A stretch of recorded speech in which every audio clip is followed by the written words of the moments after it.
Hi guys, today I'm going to show you how to set the clock on a Samsung microwave. And this model number is the ME21M706B BAS. You know, when you have a power outage or daylight savings time, you got to change the clock. And we all know we have to do that, and it's a nuisance sometimes.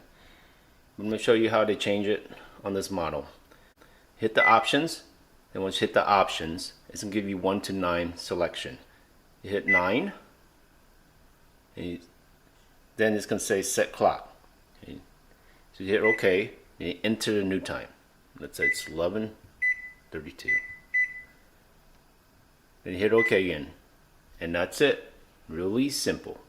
Okay. Now also sometimes I know some comments below stated that they have problems where it won't heat. Sometimes your microwave might be in demo mode. So from 1 to 9, you want to get the microwave, select the demo mode, get the microwave off the demo mode. Okay. And also, had some comments, how do you keep the microwave so clean, fingerprint?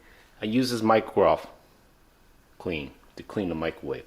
Put a little bit of Windex on, you wipe it, keeps it really clean. No fingerprints, and it doesn't wipe off the letters, the numbers. If you have any question, any comments, please do leave it below, and then also don't forget to subscribe and hit the like button. There is a link below for that microfiber if you would like to buy it, purchase it, help support the channel.